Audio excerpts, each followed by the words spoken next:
En 1929, años de floreciente prosperidad terminaron en catástrofe.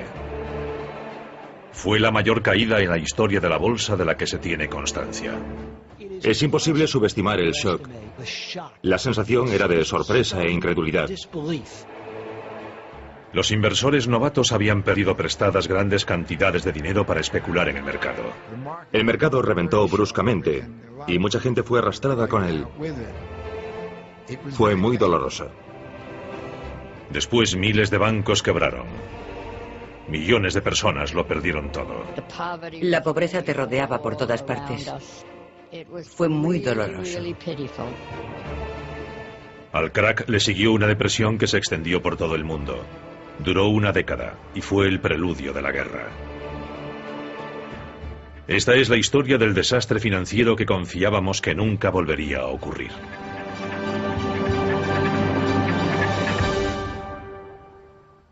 El gran crack.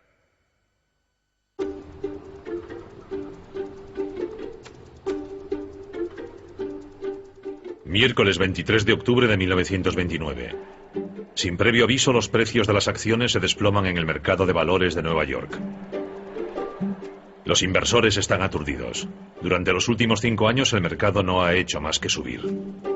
En el espacio de una hora se vende una increíble cifra de 2,5 millones de acciones. Al día siguiente continúa la espiral descendente. Cuando empezó a llegar gente a negociar con sus acciones el 24 de octubre, se notaba la sensación de que tal vez había cambiado algo, de que había algo diferente. De repente no había solo compradores. La gente estaba deseando vender, pero no había compradores para las acciones, y los precios empezaron a caer. Aquella mañana se produjeron caídas bruscas y calamitosas en la bolsa. Los valores cayeron de repente 10, 20, 30 puntos de golpe. Dicen que hubo gritos y llantos en el parqué de la bolsa de Nueva York. La gente estaba sorprendida por lo que estaba pasando y aterrorizada. Miles de personas se congregaron ante la bolsa. 10.000 personas. Llenaban las calles, desde Broadway a East River. Se congregó una gran multitud alrededor de la bolsa, en las cercanías de las estatuas y en las escaleras, esperando conseguir algún tipo de noticia de las personas que salían de allí. Oían voces, los gritos y chillidos de los que compraban y vendían, pero no sabían qué estaba pasando. Así que se congregaron allí y se quedaron para averiguarlo.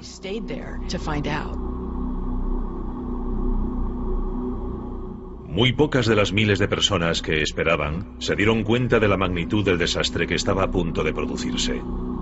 Tampoco se imaginaban que en los 5 días siguientes una catástrofe financiera arrasaría los cimientos de la prosperidad de los Estados Unidos. Pero para comprender por qué se produjo el crack, debemos retroceder una década, a una época en la que la confianza estadounidense era tan grande que parecía que los buenos tiempos durarían para siempre.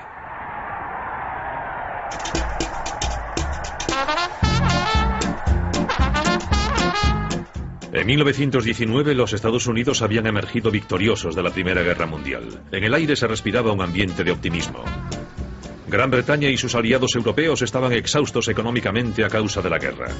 Pero la economía estadounidense era boyante y el mundo bailaba al son de los Estados Unidos. Las incertidumbres habían terminado. No parecía haber muchas dudas sobre lo que iba a ocurrir. Los Estados Unidos se encontraban inmersos en el período más importante y gozoso de su historia y daría muchísimo que hablar.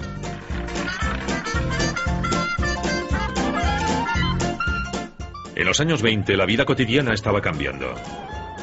La electrificación transformaba a los Estados Unidos. Las ciudades se conectaban a la red eléctrica. Aparecían nuevas tecnologías, aviones, radios. Los electrodomésticos, que en un principio eran un lujo, ahora se convertían en una necesidad. La industria del automóvil también florecía porque la gente se había lanzado a comprar los nuevos automóviles de Ford y Chrysler. Parecía haber comenzado una era de prosperidad ilimitada. Es el florecimiento de la cultura del consumo y del consumo masivo a una escala nunca vista. Se generaliza además la venta a plazos, para animar a la sociedad a comprar bienes de consumo y hacerlo a crédito. Este tipo de créditos para el consumo fue otra innovación de los años 20. Por primera vez el concepto compre ahora, pague después llegaba al gran público. Hay una especie de cultura lúdica que se desarrolla paralela a este consumismo y que se resume en la creencia en la gratificación inmediata, en la preocupación por el ahora, en no preocuparse por el futuro, en vivir el momento. Surgió una ideología nueva. Estábamos en una nueva era económica y todos los estadounidenses que se preciaban tenían derecho a ser ricos.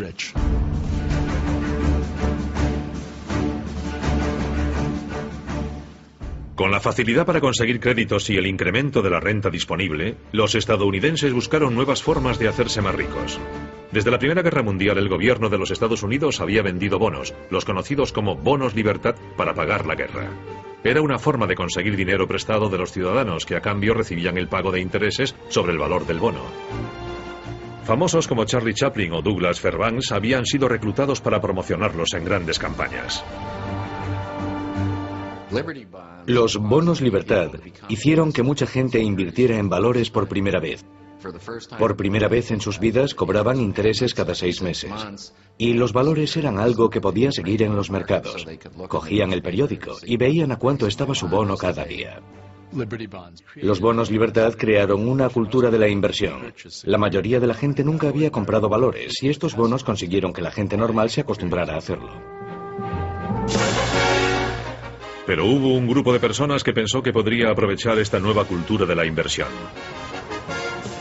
Los banqueros de Wall Street. Durante años, Wall Street, el centro de las finanzas estadounidenses, había estado formado por un pequeño grupo elitista de banqueros que hacía negocios entre sí en una sociedad cerrada al público. Pero un hombre vio la oportunidad que cambiaría el mundo de las finanzas. Charles Mitchell, presidente del National City Bank, descubrió un segmento lucrativo en el mercado. Mitchell vio que los inversores habían comprado una gran cantidad de bonos del gobierno durante la Primera Guerra Mundial. Y se dijo, ahora que tenemos un público inversor, lo único que tenemos que hacer es sacar al mercado otros productos como bonos corporativos, acciones, y decirle a la gente que son inversiones respetables. Mitchell era un vendedor nato, con una gran ambición. Si la gente era receptiva a la idea de comprar bonos para reunir capital para el gobierno, seguro que podrían tentarla a comprar acciones y valores para reunir capital para las compañías privadas que participaban en la bolsa de Nueva York. Y ellos sacarían un buen beneficio durante el proceso. Poco a poco, personas que nunca habían soñado con invertir en bolsa empezaban a hacerlo. Y las acciones perdieron buena parte de su estigma. Históricamente, las acciones habían sido consideradas demasiado peligrosas para la gente corriente. Pero en los años 20 la sensación era que invertir en acciones, de hecho, no solo era seguro, sino también fiable y respetable.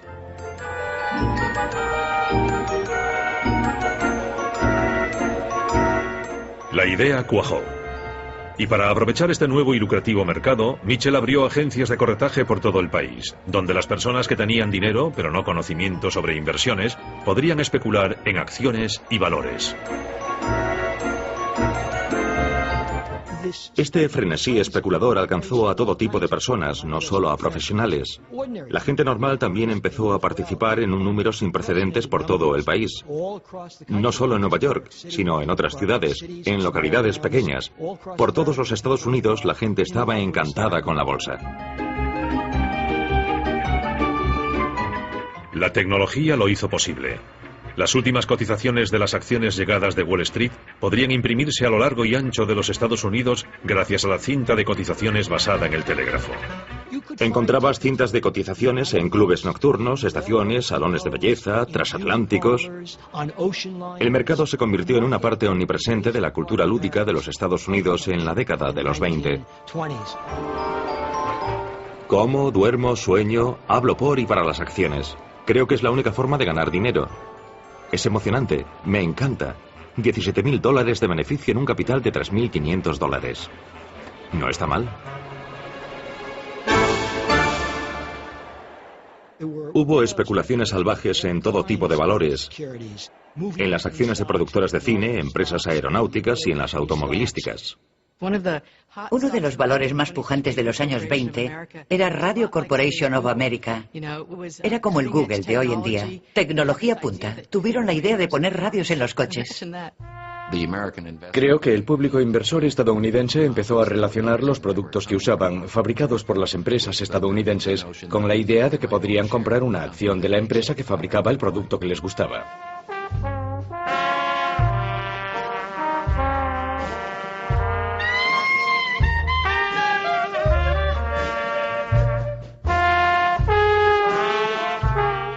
A mediados de los años 20, unos 3 millones de estadounidenses invertían en bolsa y Wall Street captaba la atención del público. Con historias de fortunas conseguidas de la noche a la mañana, la idea de un gran mercado alcista, donde parecía que las acciones solo subían, se había asentado. Todas las revistas populares, periódicos y emisoras de radio estaban fascinados por lo que ocurría en la bolsa.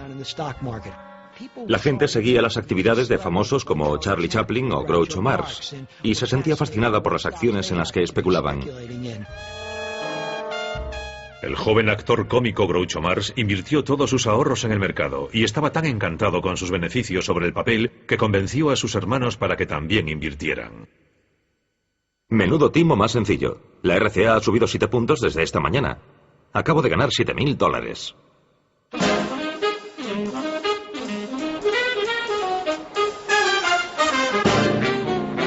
Pero no solo los famosos se habían convertido en especuladores. Los grandes especuladores de Wall Street se estaban convirtiendo en famosos. Se les consideraba personas creativas, emprendedoras y que traían riqueza a los Estados Unidos. Joseph Kennedy, padre del futuro presidente Kennedy, formaba parte de esta nueva clase de astutas superestrellas de la economía. La gente estaba fascinada porque algunos de estos hombres, como Joseph Kennedy, eran personas normales. Habían salido de la nada y su rápido ascenso en los mercados era un ejemplo para la gente corriente de que algún día ellos también podrían ser así. Corrían rumores de que cualquier persona, desde un botones a un barbero, podía ganar dinero fácil en la bolsa. Un limpiabotas de Wall Street, Pat Bologna, fue uno de los que se dejó convencer por esas historias de fortunas ganadas de la noche a la mañana. Todo el mundo iba a hacer fortuna. Si vivías en Nueva York, la bolsa era lo máximo. Mi padre tenía unos 17 o 18 años. Cada día les limpiaba los zapatos a literalmente los grandes hombres de los Estados Unidos. A gente como Joseph Kennedy, ejecutivos como Mitchell. Conversaba con ellos y llegó a convertirse en un experto en cosas como la Reserva Federal y otros temas en los que no esperarías que un limpiabotas fuese un experto. Pero hablaba con las grandes mentes de Wall Street todos los días. Así que mi padre empezó a invertir en bolsa. A decir verdad, yo aprendí a leer leyendo las páginas de las cotizaciones, porque a eso se dedicaba mi padre. Quiero decir que crecí con la bolsa. Nos encontrábamos con la bolsa para desayunar y con la bolsa para cenar, y cuando volvíamos a casa, la bolsa era el mundo. Yo empecé en 1928, porque como muchos jóvenes quería ir al lugar donde todo el mundo estaba ganando dinero. Mi primer trabajo fue como mensajero en el parqué de la bolsa. Solo tardé una semana o dos en darme cuenta de que la mayoría de las veces la gente es avariciosa.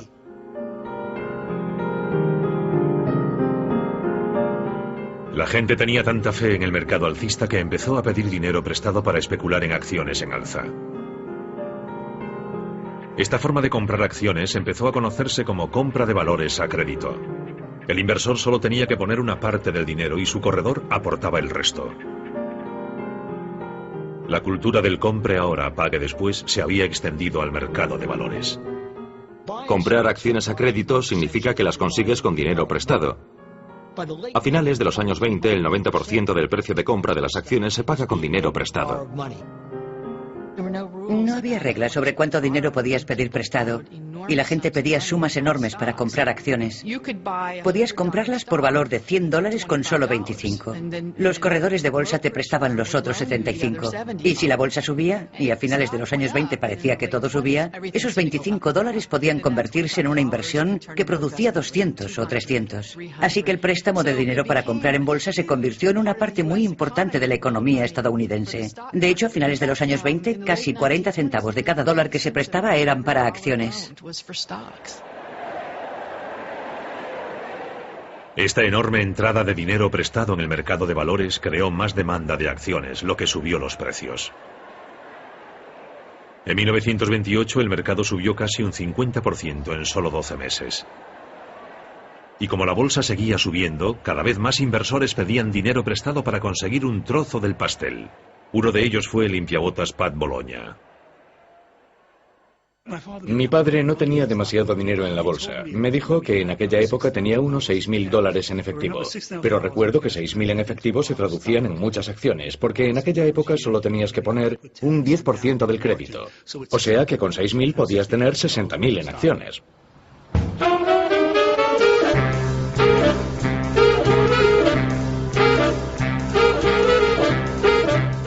Wall Street estaba ansioso por conseguir nuevos clientes. Había un grupo de posibles inversores a los que Wall Street siempre había ignorado, pero ahora quería su dinero.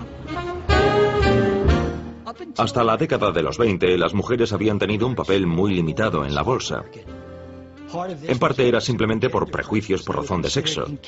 Se las consideraba incapaces de mostrar la sangre fría necesaria para especular en el mercado. Pero en la década de los 20, la popularización de la bolsa llegó a un buen número de mujeres. Los años 20 fueron una época estupenda para las mujeres. Dieron un paso adelante. Empezaron a asumir el control de su propio dinero. Se matricularon en la universidad en un número récord en los años 20 y empezaron a interesarse también por la bolsa. Era la forma de conseguir su propia riqueza. Una de esas inversoras fue una fotógrafa pionera de Nueva York llamada Alice Austin. Vivía en State Island, al otro lado del río, frente a Wall Street. Había llegado a esta casa con tan solo 2 meses de edad. Era inteligente. Era aventurera. Cuando cumplió 11 años le regalaron una cámara, algo que en aquella época era un invento nuevo, e inmediatamente se puso a usarla. A lo largo de los años sacó unas 8.000 placas negativas, lo que la convierte en uno de los primeros fotógrafos de los Estados Unidos y de los más prolíficos. Gracias a la herencia de su abuelo, Alice había llevado un estilo de vida cómodo, pero en la década de los 20 su fortuna había menguado y se vio tentada por la promesa de dinero fácil de Wall Street. Alice Austin descubre que anda escasa de fondos y se pregunta qué puede hacer. Sus amigos le aconsejan ser conservadora, reducir gastos, tal vez no ir a Europa, no comprarse un coche. Pero Alice conoce a un corredor de bolsa que le aconseja que nada de eso, que compre acciones, que se haga rica rápido. Le dice que puede prestarle dinero para que compre más acciones todavía a crédito. Y a Alice Austin le pareció una buena idea.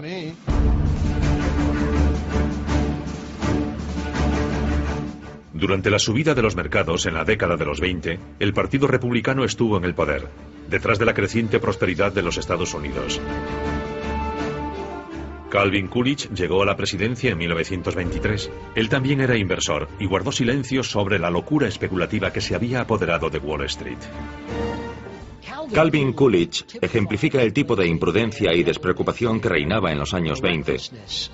Fue famoso porque dijo que el negocio base de los Estados Unidos eran los negocios. Fue un período próspero. Los negocios generaban dinero, Wall Street ganaba dinero. Los políticos se limitaban a decir, todo va bien, la economía crece, el mercado se encarga bastante bien de todo y la labor del gobierno consiste en no estorbar.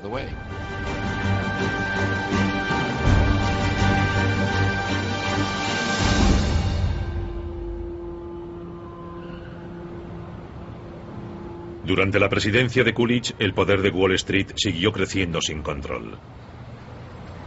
Su administración tenía contactos estrechos con un grupo de élite de banqueros y financieros, el círculo íntimo de Wall Street. Su riqueza y contactos les otorgaban una inmensa influencia sobre la política económica del gobierno. Había sociedades pequeñas, privadas, elitistas. Eran como la realeza de Wall Street. Eran lugares muy discretos y misteriosos. Eran firmas pequeñas, con capital limitado, pero que ejercían un enorme poder.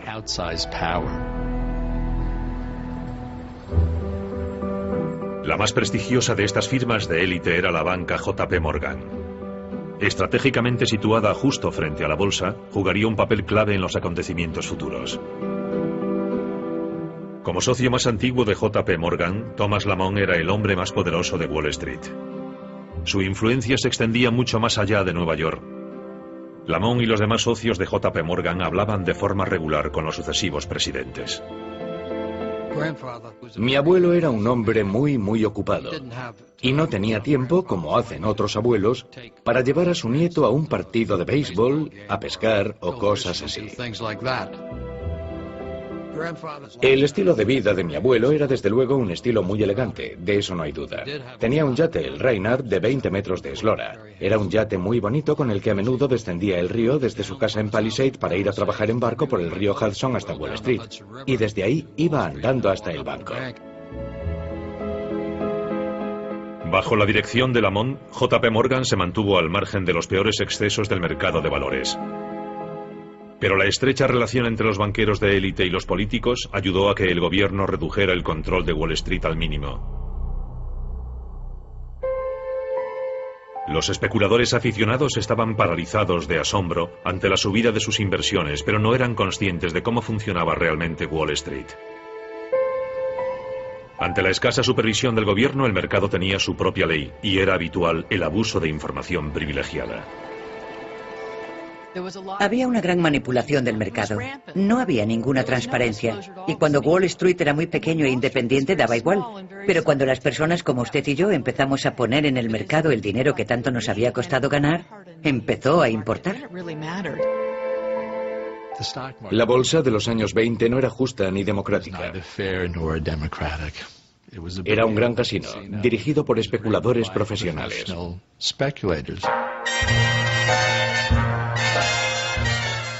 Los pequeños inversores apostaban los ahorros de toda una vida y no se daban cuenta de que las apuestas estaban en su contra. Hombres como Joseph Kennedy no hicieron fortuna simplemente escogiendo las mejores acciones.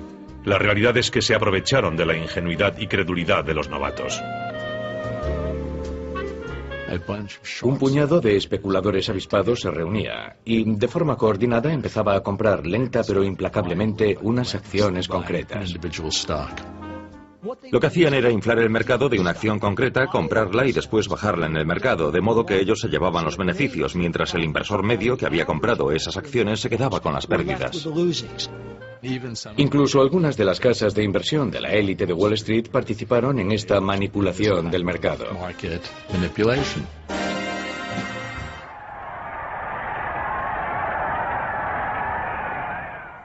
En marzo de 1929 tomaba posesión un nuevo presidente republicano, Herbert Hoover.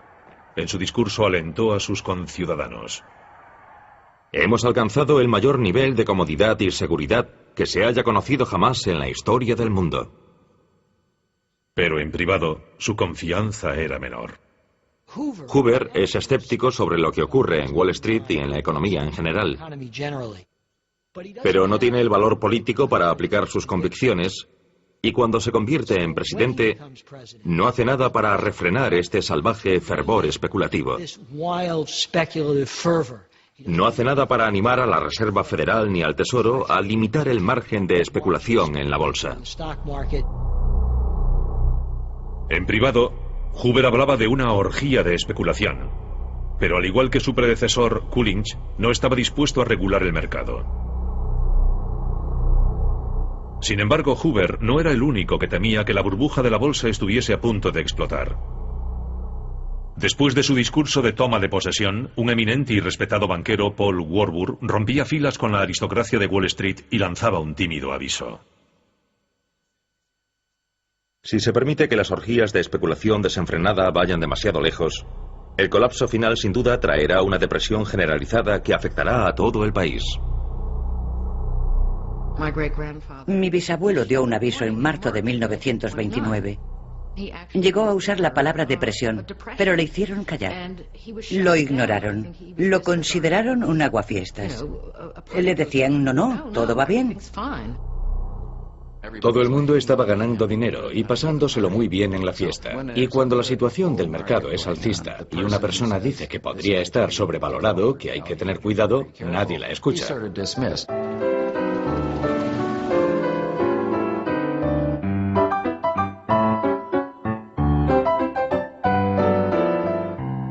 Las predicciones de Warburg cayeron en oídos sordos y entre mayo y septiembre de 1929, 60 nuevas empresas se unieron a la Bolsa de Nueva York, añadiendo más de 100 millones de acciones al mercado y alimentando la burbuja inversora.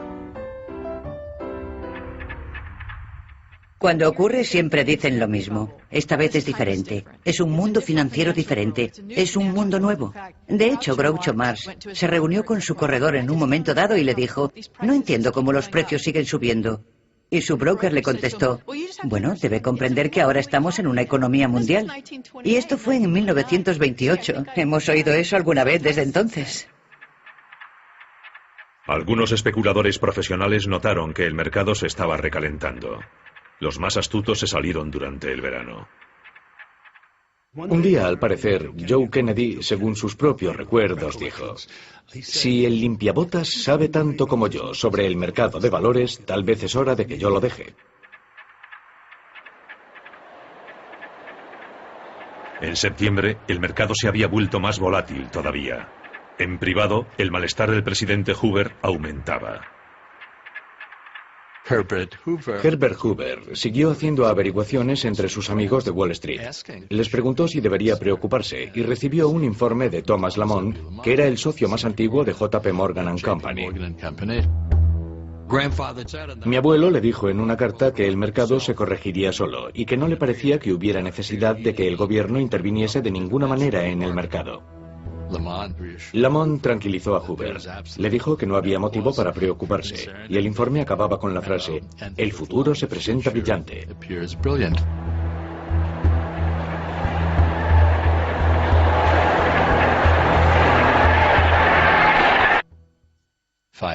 Cinco días después, la bolsa se desplomaba.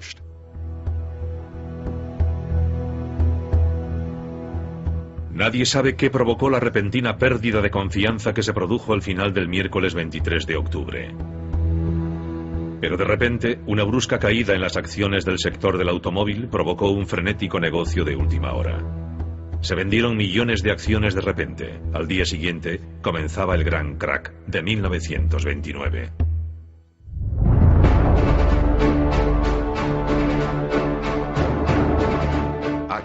El 24 de octubre de 1929, el Jueves Negro, suele considerarse el comienzo del crack. Hubo una tremenda caída que asustó a mucha gente. Es imposible subestimar la conmoción. Una sensación de sorpresa e incredulidad.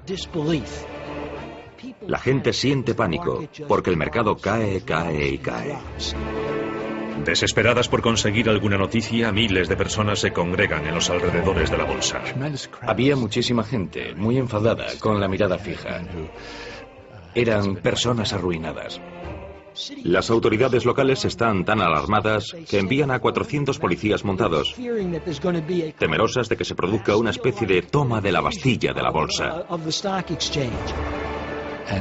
Dicen que había un murmullo muy extraño en el aire, que había una especie de extraño ruido fantasmal, que debían de ser las voces humadas de todas aquellas personas compartiendo sus preocupaciones. La reacción popular fue: esto no puede estar pasando.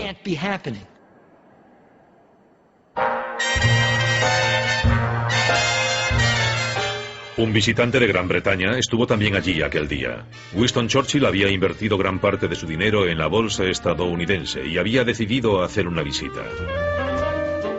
Me encontré caminando por Wall Street en el peor momento de pánico.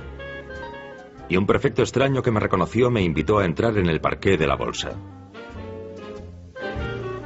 Esperaba encontrarme con un pandemonio, pero el espectáculo que vieron mis ojos fue de sorprendente calma y orden. Los 1.200 miembros del mercado de valores iban caminando de un lado para otro, como en una película a cámara lenta de un hormiguero. Se ofrecían unos a otros enormes libretas de valores a 1/3 de sus antiguos precios. Churchill perdería una fortuna en el crack de aquel día. Fuera, la multitud seguía esperando noticias. Los rumores no hacían más que aumentar el pánico. En cuanto se produce el crack, el verdadero problema es la confianza. Cuando se pierde toda la confianza en la economía, valores buenos y malos van de la mano. Y la élite inversora tiene grandes problemas para intentar restaurar esa confianza, para convencer a la gente de que la economía y la bolsa son seguras. Los banqueros sabían que tenían que hacer algo para evitar un colapso financiero total. Un periodista del Times siguió el desarrollo de los acontecimientos.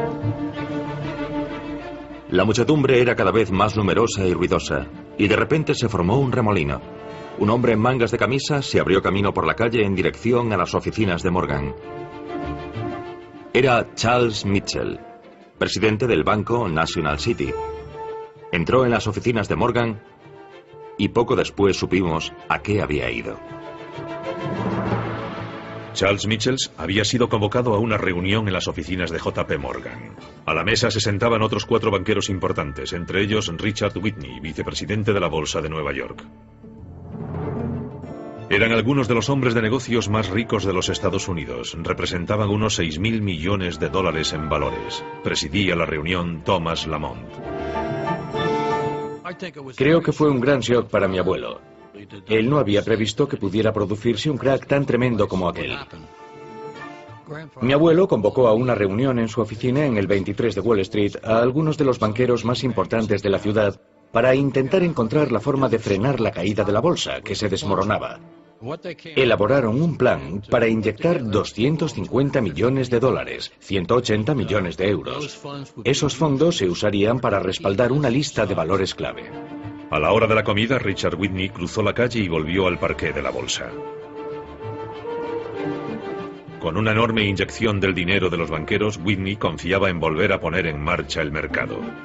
Whitney se acercó al mostrador donde se vendían acciones de US Steel y compró 25.000 acciones de la acerería a un precio muy superior al que estaban vendiendo entonces. Después hizo recorridos similares por otras empresas fiables y cerró compras parecidas. La idea era que así se restablecería la confianza de todo el mundo en el mercado. Otros grandes titanes financieros del momento, como John Rockefeller, hicieron compras similares, con la esperanza de que este acto simbólico hiciera cambiar la marea. Y funcionó. Tal era el poder mágico del nombre Whitney y del nombre Morgan que la bolsa de repente invirtió su tendencia y empezó a subir. Para entonces ya se había filtrado la noticia de la reunión y los periodistas intentaban desesperadamente conseguir información. Mi abuelo se reunió con un grupo de periodistas que se habían congregado en Wall Street, junto a la oficina de su banco. Su estilo era permanecer siempre tranquilo y nunca decir nada que pudiera causar, que pudiera erosionar la confianza de la gente en la bolsa. El señor Lamont, con su cabello plateado, nos recibió con una actitud muy tranquilizadora. Era como el hombre que sube al escenario cuando el teatro está en llamas y conmina a todo el mundo a mantener la calma y repite que no hay por qué alarmarse. Se ha producido una pequeña vorágine de ventas en la bolsa y hemos tenido una reunión para analizar la situación. Hemos descubierto que no hay ninguna casa de corretaje en dificultades y que los créditos se mantendrán satisfactoriamente. Mi abuelo y muchos otros creyeron que lo peor había pasado, pero se equivocaban completamente.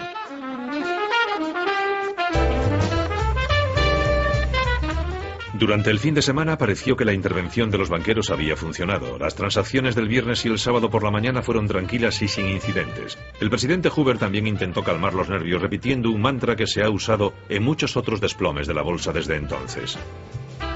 La actividad fundamental del país, que es la producción y distribución de bienes, se apoya en una base sólida y próspera.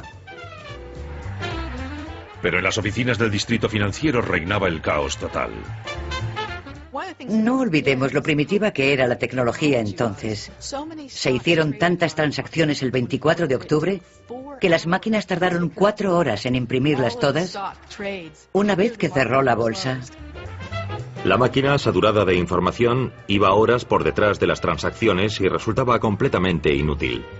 Durante toda la noche, las luces resplandecían en las ventanas de los rascacielos de oficinas, donde corredores a crédito y contables se enfrentaban a la desesperada tarea de intentar cerrar los negocios de un día antes de que comenzase el siguiente. se desmayaban sobre sus mesas. Los agotados mensajeros caían exhaustos sobre los suelos de mármol de los bancos y se quedaban dormidos.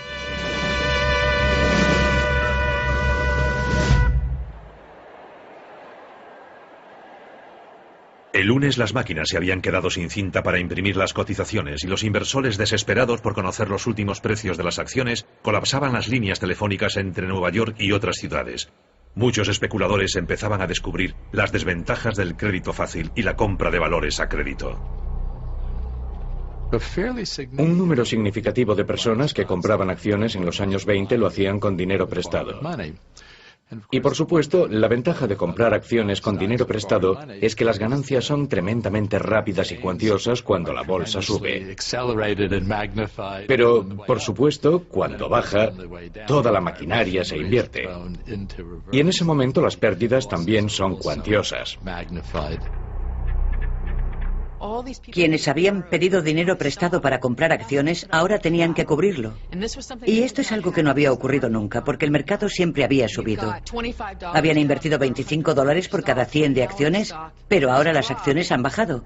Y lo que ocurre es que a los corredores que han hecho esos préstamos les preocupa no recuperar su dinero. Le reclaman a la gente que aporte más efectivo o se venderán sus acciones. Su cuenta necesita $600. Si no recibimos esa cantidad antes de la 1 de la tarde del martes, venderemos todos los valores de su cuenta. Consideren este documento una notificación. Y eso era algo muy difícil de conseguir. Alguna gente no tenía dinero en efectivo para aportarlo, pero los corredores no podían esperar. Y el lunes el mercado empezó a caer, y de forma más pronunciada todavía que el jueves. Este sería uno de los peores días en la historia de la bolsa de los Estados Unidos.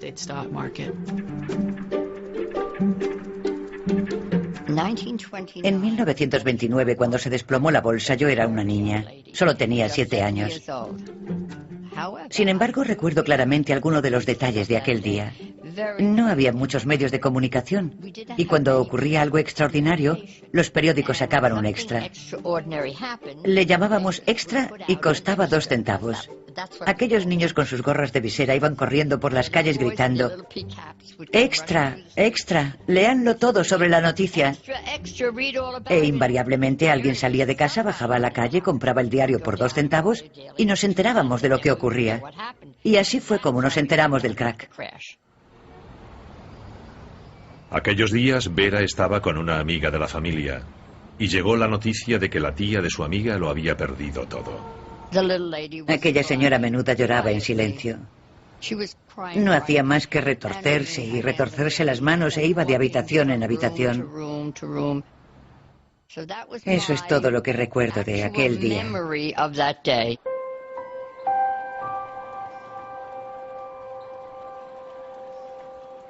El martes por la mañana, algunos de los nombres más famosos de la economía estadounidense vieron cómo se desplomaba el precio de sus acciones. US Steel, Radio, General Motors. Acciones que habían sido símbolos de los años de prosperidad. El martes se produjeron tremendas oleadas de ventas sin fin. Esta vez las ventas eran tan numerosas y tan implacables que no hubo ninguna reunión a la hora de la comida en JP Morgan. Claramente, el volumen de las ventas superaba cualquier posibilidad de que los banqueros intentasen aplacar la tempestad. La tarde-noche del martes, todas las acciones estadounidenses valían un 22% menos que a la apertura del mercado el lunes por la mañana. En 36 horas se había perdido el 22% del valor de la industria estadounidense. Hoover era el presidente. Él y Andrew Mellon, el secretario del Tesoro, estaban muy a la derecha y creían que no era competencia del gobierno intervenir en esto. Creían en el puro capitalismo, sin trabas. De modo que hicieron muy poco o nada para aliviar el crack. Dijeron que se resolvería solo. El mercado se desplomó muy rápidamente y mucha gente se fue con él. Fue muy doloroso. Casi todo el mundo perdió dinero, como ha ocurrido ahora.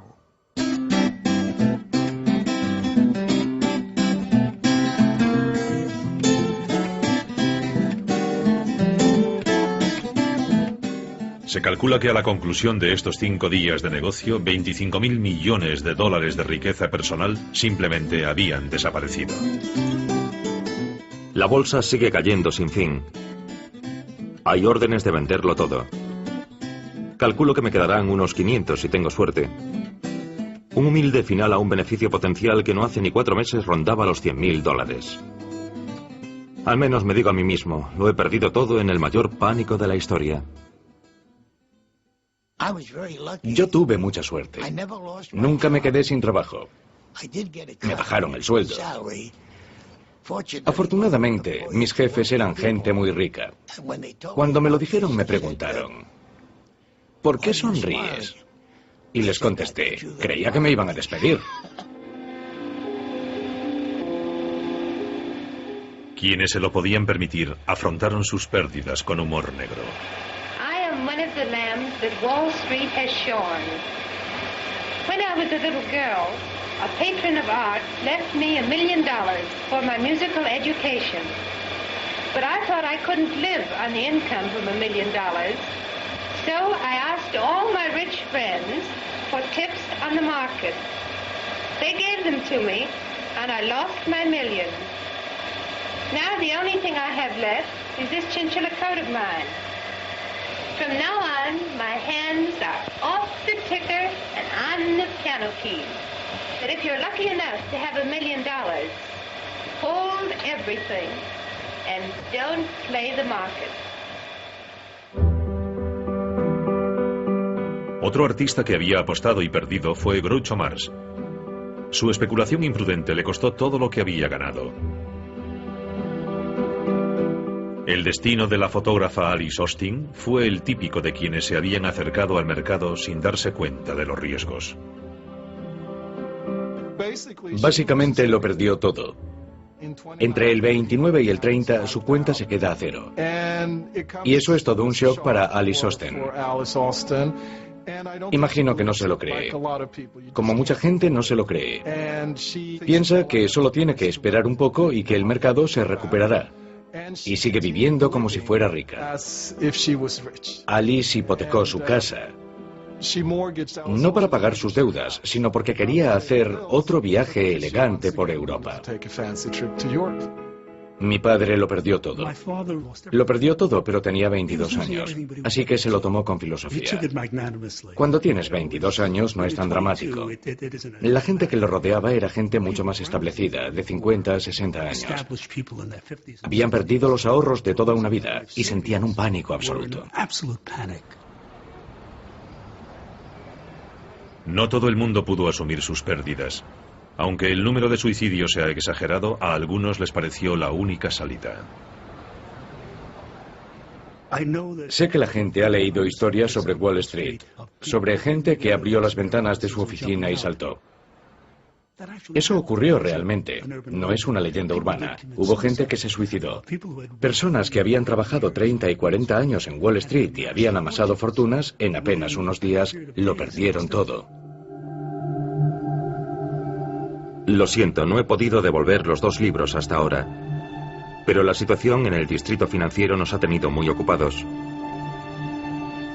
Ayer una mujer saltó desde el tejado de nuestro edificio, 44 pisos. Pasó ante nuestra ventana, vi su cuerpo tendido en la calle, y la imagen me pareció tan horrenda que me puse enfermo.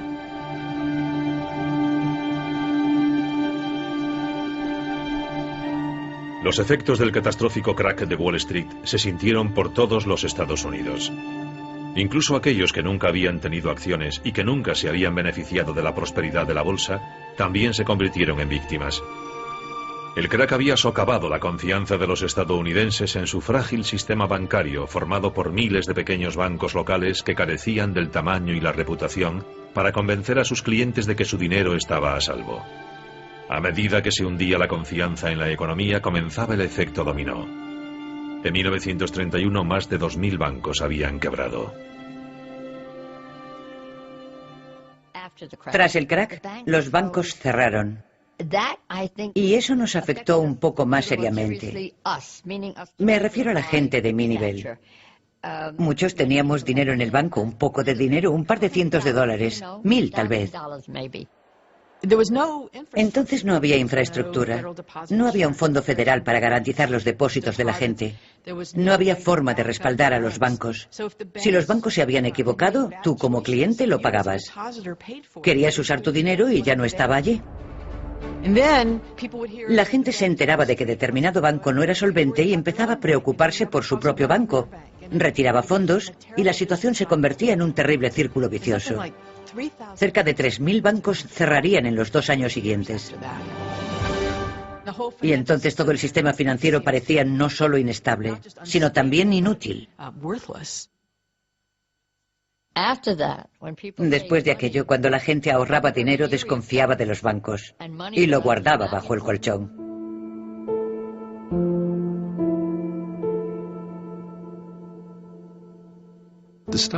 La caída de la bolsa en 1929 no generó la Gran Depresión, pero sí que inició una cadena de acontecimientos que culminarían en la Gran Depresión. Bueno, esto le sonará familiar, pero los bancos estaban prestando dinero a la bolsa. Las empresas estaban prestando dinero, los corredores estaban prestando dinero, y cuando los precios cayeron, todo ese dinero desapareció. Casi inmediatamente, las empresas empezaron a pasar apuros, a tener escasez de capital, a notar el dinero perdido, y empezaron a prescindir de gente, a despedirla. Se produjeron bancarrotas en masa, hubo una crisis de liquidez exactamente igual a la que tenemos hoy. Es decir, que todo tipo de negocios eran incapaces de conseguir préstamos para mantenerse a flote. Aunque se tratase de negocios totalmente solventes, no conseguían créditos a corto plazo para pagar a sus empleados, para comprar más productos, para pagar a sus proveedores, y empezaron así las bancarrotas. Y a medida que se producían las bancarrotas, la gente se quedaba sin empleo, y al no haber trabajo, caía la demanda. Y eso es lo que causa un daño traumático a la sociedad. Tan traumático que en el caso de la memoria estadounidense solo es superada por la Guerra Civil, como el momento más trágico en la historia de los Estados Unidos. Mi padre tenía una agencia de corretaje de valores relativamente modesta. Una noche, durante la cena, mi padre dijo que había tenido que despedir a un empleado. Yo, muy arrogantemente, dije, bueno, ya encontrará otro empleo, ¿no? Mi padre me contestó, no. Es un hombre mayor, no muy preparado, y no creo que lo encuentre. Y entonces mi padre se echó a llorar. Fue la primera vez que vi llorar a mi padre.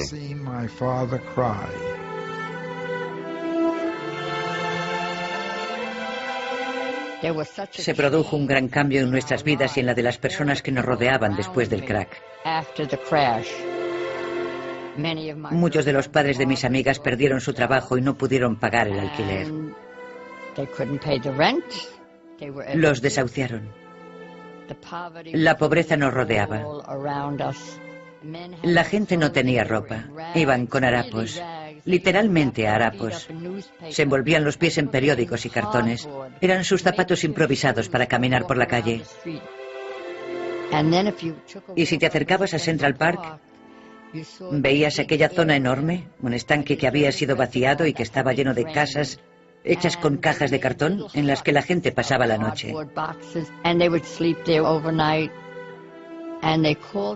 Le llamaban Hooverville porque así se llamaba nuestro presidente de entonces. Y, por supuesto, de todo el crack de la bolsa y de toda la pobreza se le culpaba a él. Era algo lastimoso.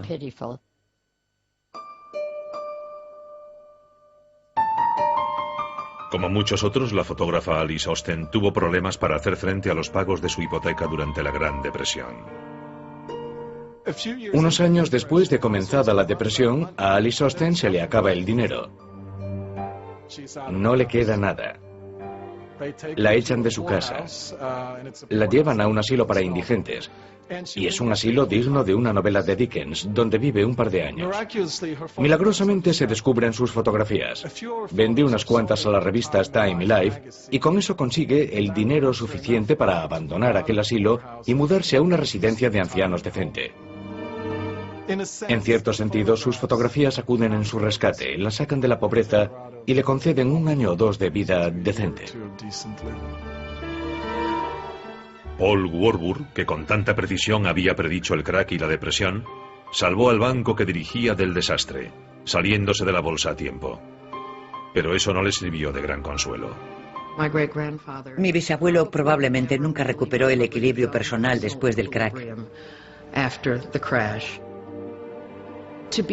Que le llamaran la Cassandra de Wall Street, creo que fue muy doloroso para él. Todos recordamos que Cassandra no solo veía el futuro, también estaba condenada a que la gente la ignorara. Y creo que esto le causó su propia depresión. No creo que dijera nunca, os lo advertí. Creo que sintió que era muy trágico, que toda esta depresión mundial podría haberse evitado o esquivado al menos, que no tenía por qué haber sido tan fuerte. Y creo que eso probablemente provocó su prematura muerte. Murió en el último año de la presidencia de Hoover, cuando todavía no se veía el final.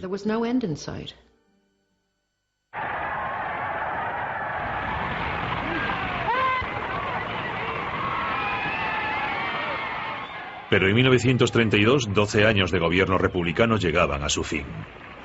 I, Franklin Delano Roosevelt, do solemnly swear that I will faithfully execute the office of President of the United States. El demócrata Franklin Roosevelt fue elegido presidente por mayoría abrumadora. Su primera tarea fue restaurar la confianza. The only thing we have to fear is fear itself. Visto como un salvador, Roosevelt prometió un New Deal para el pueblo estadounidense y regular el sistema financiero. There must be a strict supervision of all banking and credit and investment. There must be an end to speculation with other people's money. El nuevo presidente actuó rápidamente. Garantizó los depósitos bancarios y elaboró leyes para obligar a los banqueros a operar bajo una estricta supervisión gubernamental.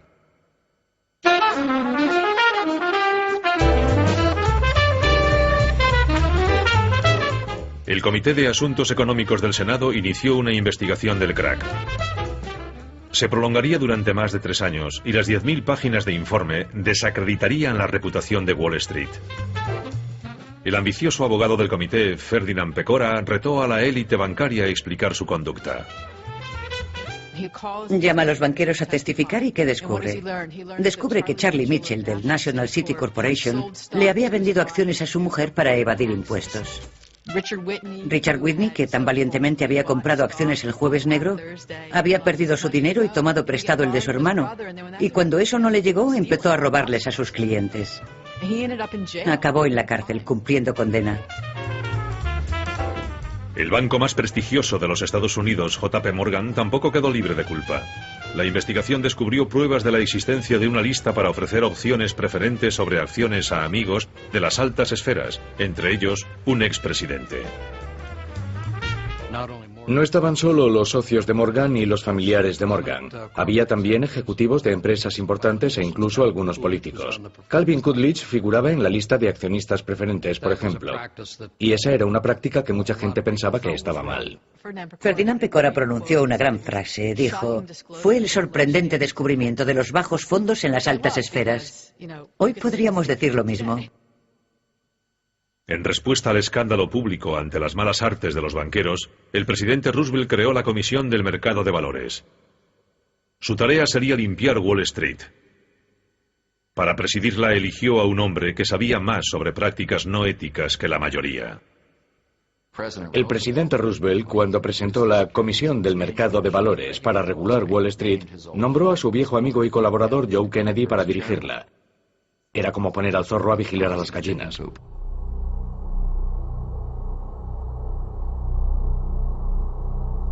Aunque Roosevelt restauró la confianza en el sistema bancario, la Gran Depresión duraría hasta el estallido de la Segunda Guerra Mundial.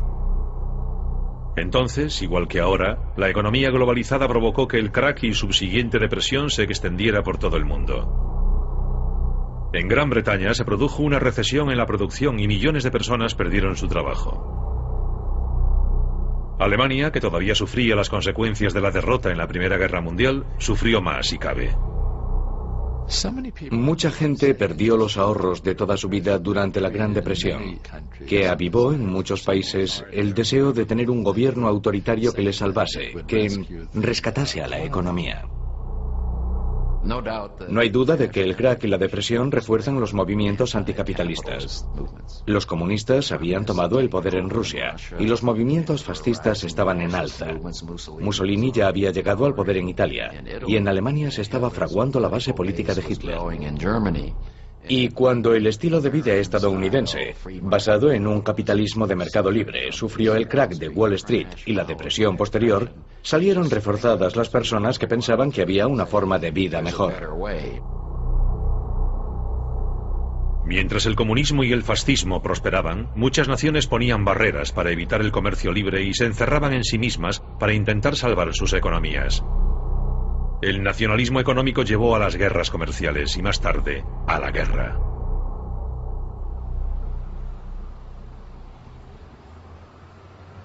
«80 años después, quienes recuerdan la burbuja de los años 20 y el crack posterior, creen que ya han visto todo esto antes». No creo que hayamos aprendido nada. Me he dado cuenta de que la gente tiene muy mala memoria. Siguen practicando compras a plazo, financiadas con deuda, sin pararse a evaluar los riesgos. Tenemos muchos créditos baratos como en los años 20. Con los créditos baratos la gente ha especulado con la vivienda y ahora la burbuja inmobiliaria ha reventado. Tenemos a un consumidor estadounidense habituado a la compra a plazos, endeudado hasta las cejas y que no puede hacer frente a esa deuda. La crisis de las hipotecas subprime o basura es un síntoma de ello. En los 80 y 90 había renacido la fe en el mercado libre. Y con la vuelta del optimismo, muchas de las reglamentaciones financieras introducidas por Roosevelt se consideraron anticuadas y se fueron suprimiendo poco a poco. Una vez más, un mercado poco regulado permitió que la especulación creciese sin control. Estamos cosechando las tempestades de esa desregulación. Estamos exactamente en la misma posición que estaban en 1929 cuando el gobierno miró para otro lado ante lo que ocurría en el mundo financiero. Lo que espero y creo es que el gobierno ha aprendido la lección e intenta dar pasos mucho más activos y mucho más agresivos que los que se dieron en la década de los 30 para intentar frenar el sufrimiento y el declive. La esperanza es que esos pasos funcionen. Pero las lecciones del crack de 1929 indican que la historia se repite, que la locura y la avaricia humana son fuerzas que pesan mucho más en los asuntos económicos que la razón y la moderación.